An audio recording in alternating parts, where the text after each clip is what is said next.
देश की सुरक्षा में खड़े रहते हैं। देश में आई आपदा हो या फिर दुश्मन की नापाक हरकतों का मुंहतोड़ जवाब देने की बात हो, किसी भी कीमत पर इनके पैर नहीं डगमगाते। इनका सिर्फ एक ही उद्देश्य होता है, किसी भी कीमत पर देश के नागरिकों की सुरक्षा करना। आमतौर पर आप सेना के नाम पर आर्मी, नेवी और एयरफोर्स को ही जानते हैं, पर भारत के पास कुछ ऐसी स्पेशल फोर्सेस हैं जो सबकी नजर में आए बिना दुश्मनों के दांत खट्टे करने का हुनर रखती हैं। तो आइए जानते हैं कुछ ऐसी स्पेशल फोर्सेस के बारे में। नंबर 1 पे आता है एनएसजी कमांडो। एनएसजी या ब्लैक कैट कमांडो देश में सबसे ज्यादा फेमस स्पेशल कमांडो फोर्स में से एक है। यह फोर्स अपने काम को करने में बिल्कुल भी नहीं हिचकिचाती, फिर चाहे वह दुश्मन को ढूंढ कर निकालना हो या फिर देश में घुसे आतंकवादियों को मारना हो। 1984 में इस फोर्स का गठन किया गया था। यह फोर्स सर्वत्र सर्वोत्तम सुरक्षा के मोटो पर काम करती है और 26/11 के मुंबई हमले में बिना किसी मुसीबत के सफलतापूर्वक आतंकियों से निपटने में इन कमांडो का बहुत बड़ा हाथ था। वहीं ऑपरेशन ब्लू स्टार जैसे बड़े मिशन को भी इस फोर्स ने अंजाम दिया है। एनएसजी कमांडो न सिर्फ भारत बल्कि विश्व की सबसे बेहतर फोर्स में शामिल है। इसके कमांडो हरदम ट्रेनिंग पर रहते हैं ताकि आपातकालीन स्थिति में या देश को बचाने के लिए तैयार रहें। सिर्फ चुनिंदा लोग ही इस फोर्स का हिस्सा बन पाते हैं। इसमें शामिल होने के लिए कड़ी परीक्षाओं से होकर गुजरना पड़ता है। एनएसजी कमांडो की सिलेक्शन प्रक्रिया में काफी सावधानी बरता जाता है, जिसके चलते इसमें शामिल होने वाले युवाओं का ड्रॉप आउट रेट 70 से 80% होता है।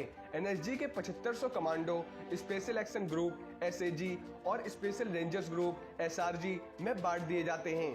वहीं नंबर 2 पे आता है गरुड़ फोर्स। आसमानी रक्षक गरुड़ फोर्स का गठन 2004 में किया गया था। गरुड़ फोर्स हवाई युद्ध में माहिर मानी जाती है। अपने हुनर से इनको पता होता है कि कैसे दुश्मन अपने साथियों को सफलतापूर्वक बाहर लाना है। गरुड़ फोर्स की ट्रेनिंग भारत की कुछ सबसे सफल फोर्स के द्वारा हुई है। गरुड़ फोर्स को दुनिया के सामने 2004 में एयर फोर्स डे के दिन लाया गया था। मौजूदा समय में 1000 सैनिक गरुड़ फोर्स में काम कर रहे हैं। बाकी फोर्स से अलग गरुड़ फोर्स सिर्फ इसलिए एयर फोर्स के सैनिकों को ही गरुड़ फोर्स बनने का मौका देती है। इसकी ट्रेनिंग सबसे लंबी होती है, जो कि 72 हफ्तों की होती है, जबकि पूरी तरह से गरुड़ फोर्स में शामिल होने में लगभग 3 साल का समय लग जाता है। इनका मोटो है हर के प्रहार से देश की सुरक्षा करने के लिए तैयार रहते हैं। गरुड़ कमांडो को 72 हफ्तों की ट्रेनिंग दी जाती है, जो कि बेसिक ट्रेनिंग होती है। हालांकि पूरी ट्रेनिंग 3 साल की होती है। प्राथमिक तौर पर इन्हें गाजियाबाद के हिडन एयर बेस पर ट्रेनिंग दी जाती है। यहाँ से इन्हें नौसेना स्कूल भेजा जाता है और फिर जंगल वॉरफेयर स्कूल भेजा जाता है। वहीं नंबर 3 पे आते हैं मार्कोस कमांडो। मार्कोस भारतीय नौसेना की सर्वोत्तम स्पेशल फोर्स है। यह हर तरह के कामों में माहिर है, फिर चाहे वह दुश्मन से आमने सामने की लड़ाई हो, बंधकों को बचाना हो या फिर डायरेक्ट एक्शन हो, और इन्हें जल संबंधी कार्यों में महारत हासिल होती है। इस फोर्स को दाढ़ी वाली फौज के नाम से भी जाना जाता है, क्योंकि ये नागरिकों वाली जगह में दाढ़ी बढ़ाकर आते हैं ताकि अलग से इन्हें पहचाना जा सके। मार्कोस कमांडो हमेशा अत्याधुनिक हथियारों से लैस रहते हैं ताकि ये दुश्मन से आगे रह सकें। कारगिल युद्ध और मुंबई 26/11 हमले में मार्कोस कमांडो ने भी साथ दिया था।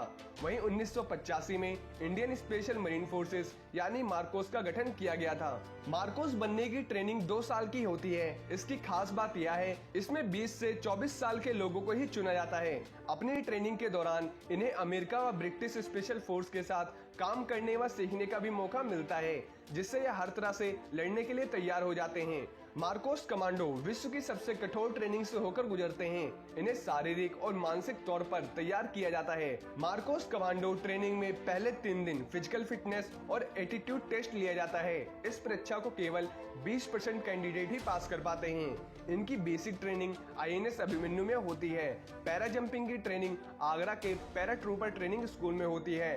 डाइविंग की ट्रेनिंग कोची के नेवी डाइविंग स्कूल में होती है। मार्कोस कमांडो हाथ पैर बने होने पर भी तैर सकते हैं। वहीं नंबर 4 पे आता है कोबरा फोर्स। कोबरा दुनिया की बेहतरीन पैरा मिलिट्री फोर्स में से एक है। कोबरा फोर्स को commando battalion for resort action के नाम से भी जाना जाता है। यह सीआरपीएफ की स्पेशल फोर्स है। इसका काम है जंगल की लड़ाइयाँ लड़ना।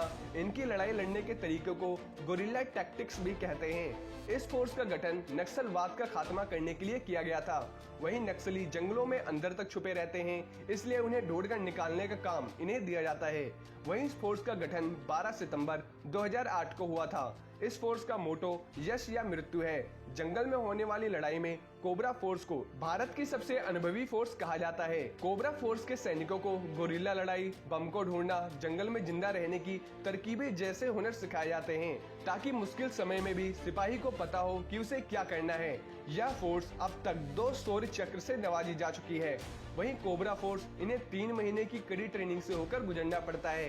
ट्रेनिंग के दौरान इन्हें जंगल से जुड़ी हर बात के बारे में बताया जाता है, ताकि ये हर हाल में दुश्मन को मात दे सकें।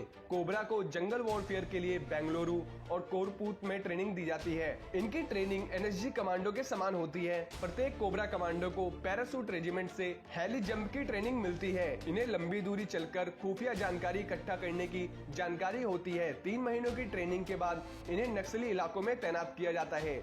वहीं नंबर 5 पे आते हैं घातक फोर्स। घातक फोर्स का काम है भारतीय थल सेना के साथ काम करना।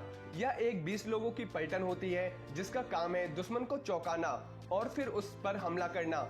यह थल सेना से आगे चलकर काम करते हैं, ताकि सेना को आने वाले खतरों का पहले ही पता चल जाए। यह दुश्मन के इलाके में छापा मारते हुए जाते हैं। यही नहीं, बड़े बड़े जंगी हथियारों से यह दुश्मन पर दूर बैठे हुए भी वार कर सकते हैं। कारगिल की जंग में भी इनका सहयोग रहा था। इनकी ट्रेनिंग बहुत ही कठिन व खतरनाक होती है। इन्हें पर्वतारोहण और 50 से 60 किलोमीटर तेजी से चलने की ट्रेनिंग दी जाती है।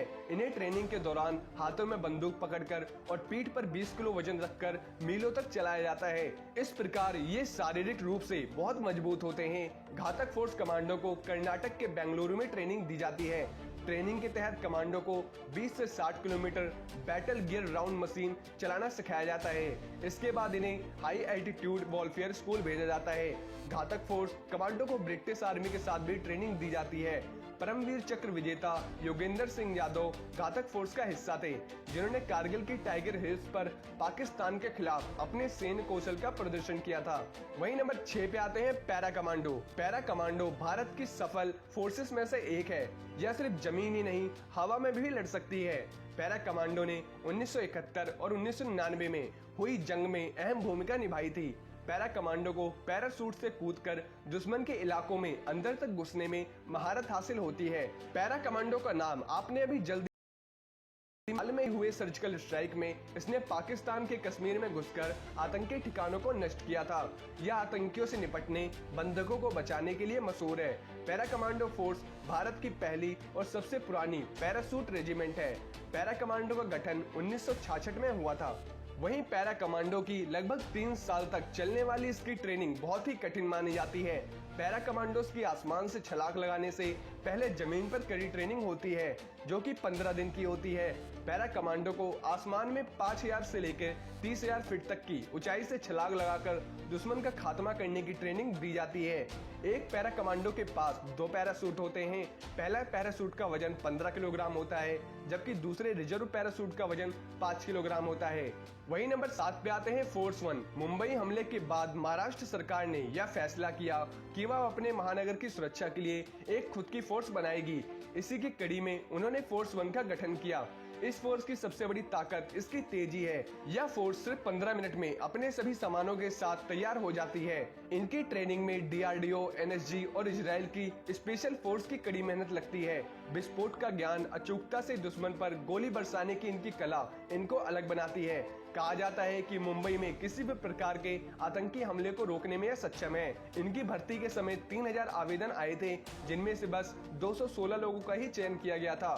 फोर्स 1 स्पेशल फोर्स का गठन 2010 में हुआ था। इस फोर्स का मेन काम मुंबई को सुरक्षित रखना है। वही नंबर 8 पे आता है स्पेशल फ्रंटियर फोर्स। भारत चीन युद्ध के बाद इस फोर्स का गठन हुआ था। इस फोर्स से कहा गया था कि अगर चीन की ओर से कोई भी अनचाहा कदम उठाए तो यह फोर्स छिपकर दुश्मन की सीमा में घुसकर उसे खदेड़ दे। वो बात अलग है कि भारत को कभी इस फोर्स के इसके असली काम की जरूरत नहीं पड़ी। यह फोर्स रॉ के साथ भी मिलकर काम करता है, जो कि एक भारतीय खुफिया संगठन है। इस फोर्स को किसी भी मिशन से पहले प्रधानमंत्री को सूचना देनी पड़ती है। इस फोर्स का गठन 14 नवंबर 1962 में हुआ था। तो यह थी भारत की सबसे खतरनाक स्पेशल फोर्सेस। इनके कमांडो हर सुरक्षा के लिए तैयार खड़े रहते हैं। इन्हीं के कारण हम और आप चैन से जिंदगी जी पाते हैं। वैसे भी एक कमांडो बनना कोई आसान काम नहीं है। कड़ी मेहनत में शरीर टूट जाने तक की ट्रेनिंग और मानसिक दबाव को झेलना पड़ता है। वहीं अगर आप आर्मी और वेपन से जुड़ी और भी जानकारी जानना चाहते हैं तो आप हमारे दूसरे चैनल आर्मी ज्ञान को